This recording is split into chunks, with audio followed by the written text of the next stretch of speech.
Gentlemen, Dr. Jon Belkowitz here from Intelligent Concrete. Late night last night working on some projects, but got a couple of coffee talks, Q&As to do here, and I wanted to crank them out before the day really started. One of them is something that we have to deal with on a day-to-day. Days a bit much, but 80% of our time goes to this. And it goes back to using new and emerging technologies and the value-added performance proposition.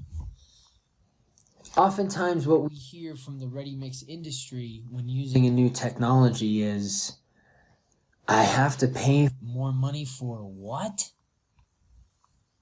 And please bear in mind that we work the entire gamut. You know, anything from you can save $7 a cubic yard all the way up to it can cost you $200 plus a cubic yard. And it's, I understand the sticker shock in a way. It's like, you know, going to grab a new piece of equipment or go just to buy groceries or something like that. When you see that cost, if you will, over another version. Let's say you're going to get paint. You go to Home Depot, you go to get paint, and you have 3 different versions to buy. A, B, and C. A costs $10 a gallon. C costs $50 a gallon.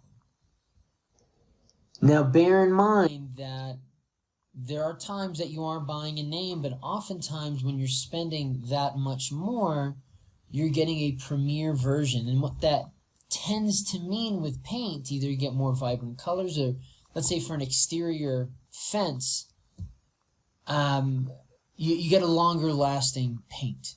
You get a longer lasting finish so that you don't have to come back season after season to reapply. It has a service life to it. Now with concrete, there are so many things that we pay for. Ease of placeability, maintenance of fresh properties, but reduction in shrinkage, increase in strength, reduction in cementitious content, you know, and the list goes on. The impetus of that story, which is not one by me, that's by David W. Harris, PhD, PE, FACEFSEI. The impetus of that story and the examples was that there has to be a value-added performance. Especially if you're spending $200 a cubic yard, you should be buying something.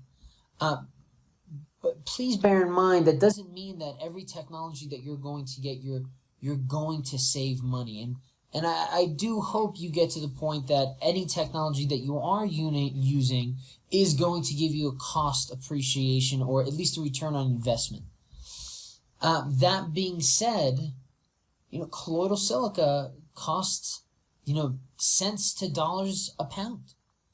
And from that, if, you know, extrapolate 1.1 grams per cubic centimeter all the way up to pounds per gallon, it's going to cost you dollars per gallon. And if you're using 1/10 of a gallon or a gallon per cubic yard, which would be a heavy dosage, let's say 3/4 of a gallon, you're still going to be paying dollars per cubic yard. But the whole idea is the reason you're paying, the reason why you're investing that much more money into your concrete is not only to make it stronger, not only to make it tougher, but also to make it last longer.